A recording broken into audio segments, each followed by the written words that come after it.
और बड़ी खबर आ रही है, सीपी राधाकृष्णन एनडीए के उपराष्ट्रपति पद के उम्मीदवार होंगे। बड़ी खबर आ रही है।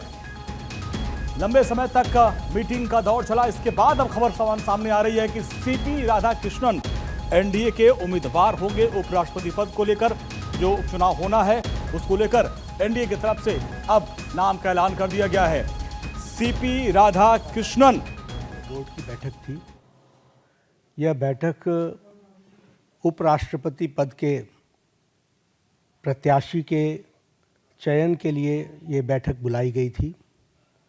आप सबको मालूम है कि भारतीय जनता पार्टी सभी दलों के साथ संपर्क करते हुए उपराष्ट्रपति का चुनाव सर्वसम्मति से हो, इसकी आशा रखती है। और इसीलिए हम सब लोगों ने पिछले एक सप्ताह में लगभग सभी राजनीतिक दलों के साथ, हमारे एनडीए के पार्टनर्स भी और जो हमारे विपक्षी दल के पार्टी के सदस्य हैं, नेता हैं, उनके साथ भी संपर्क साधा था हमारे वरिष्ठ नेताओं ने।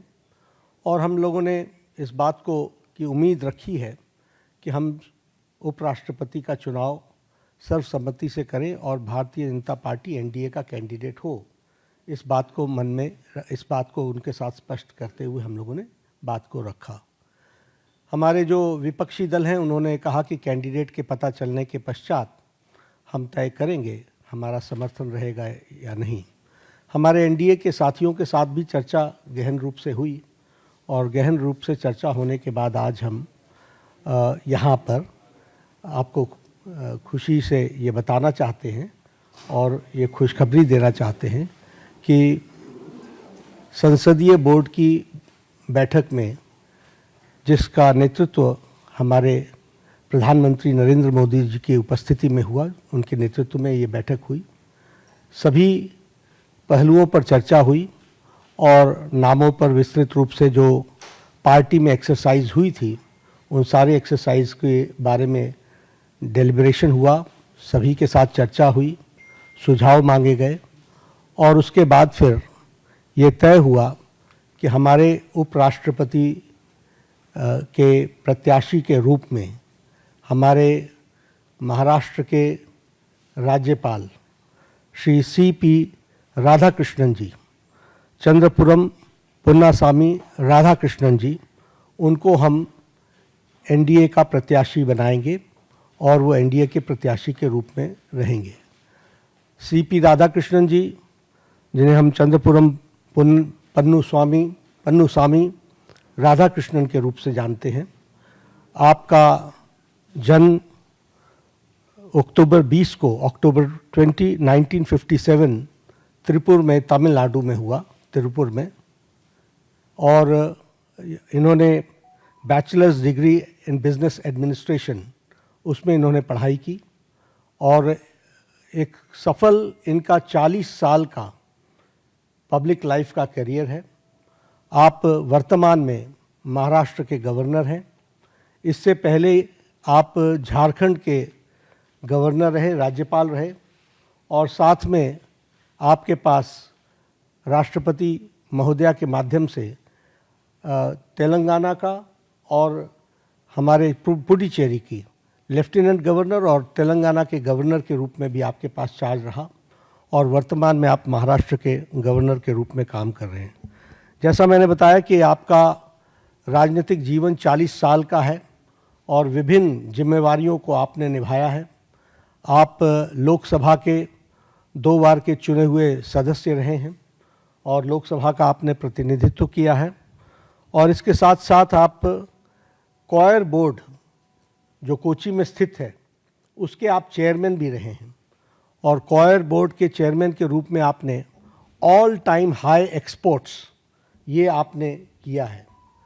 झारखंड के गवर्नर के रूप में आपने प्राय सभी ज़िलों का भ्रमण किया और वहाँ डिटेल में जाकर जो हमारी सोशल इंडिकेटर्स हैं उसके बारे में उन्होंने बैठक भी ली और उसमें बहुत रुचि दिखाई है। महाराष्ट्र के राज्यपाल के रूप में भी आप एक्टिवली हमारे जो सोशल सेक्टर के जुड़े हुए विषय हैं उनके बारे में आपने खुद मॉनिटरिंग करके और उसके सारी चीज़ों को आगे ठीक ढंग से आगे बढ़े उसमें उन्होंने विशेष करके काम किया है। मैं व्यक्तिगत रूप में बोल सकता हूं कि ट्यूबरक्लोसिस एलिमिनेशन में उनका बहुत बड़ा योगदान है। उन्होंने झारखंड में भी इसमें बहुत अच्छा काम किया था, पुडुचेरी में भी काम किया था, और उन्होंने इस बारे में यहाँ महाराष्ट्र में भी बहुत अच्छा काम किया है। He is widely travelled, approximately more than 24 countries he has visited on various capacities। तो इसलिए, और तमिलनाडु में ऑल अक्रॉस पार्टी लाइन उनकी एक अपनी सामाजिक जीवन की छवि है। He commands respect in all sections of the society and he is considered to be person as a statesman who is recognized in the state. तो ऐसे हमारे प्रत्याशी हैं, और हमारे सभी एनडीए के साथियों के साथ चर्चा हो गई है, और प्रत्याशी के रूप में ये हमारे कैंडिडेट होंगे। हमारे आप सब के माध्यम से अपील है कि हमारे विपक्षी दल के साथ भी हम बात करेंगे, उनका भी हमको समर्थन मिले, ताकि हम सब लोग मिल करके उपराष्ट्रपति पद का निर्विरोध चुनाव हो, ये हमारी आशा है। उनके साथ हमने जैसा पहले कहा कि हम संपर्क में रहे हैं, हमने उनको पहले भी संपर्क किया है, हमारे वरिष्ठ नेताओं ने, और अभी भी हम उनके साथ संपर्क में रहेंगे, और हमारे एनडीए के सभी साथियों ने समर्थन दिया है। तो पुनः सीपी राधाकृष्णन जी हमारे एनडीए के उपराष्ट्रपति वाइस प्रेसिडेंट के कैंडिडेट हैं। आप सब के माध्यम से सभी हमारे सांसदों से अपील है कि उनका समर्थन सीपी राधाकृष्णन जी को मिले। आप सभी साथियों का बहुत बहुत धन्यवाद।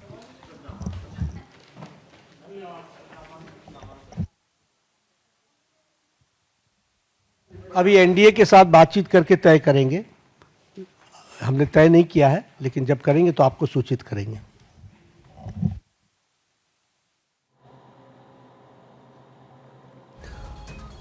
और हमारे साथ हमारे सहयोगी अक्षय हमारे साथ जुड़ गए। अक्षय, नाम का ऐलान हो गया है, एक लंबी बैठक हुई, लंबी बैठक के बाद, मंथन के बाद ये नाम निकल के आया।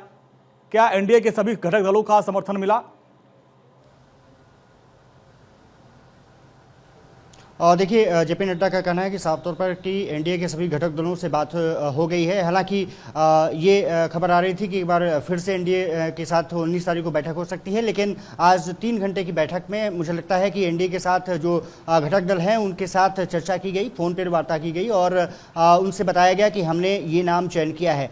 सीपी राधाकृष्णन बेसिकली तमिलनाडु के रहने वाले हैं, महाराष्ट्र में इस समय राज्यपाल हैं, 68 साल की उम्र है उनकी, और पिछले साल 2024 में 31 जुलाई को उनको महाराष्ट्र का राज्यपाल बनाया गया था। इससे पहले झारखंड के राज्यपाल के रूप में सीपी राधाकृष्णन ने काम किया था, और द्रौपदी मुर्मू ने उनको तेलंगाना के लिए भी कुछ दिन के लिए कार्यभार सौंपा था। जेपी नड्डा ने साफ तौर पर कहा कि सभी घटक दलों के साथ चर्चा करके इनका नाम फाइनल कर लिया गया है। ये सीपी राधाकृष्णन हमारे उम्मीदवार होंगे, और कोशिश की जाएगी आपके पास हमारे साथ जुड़ गई है।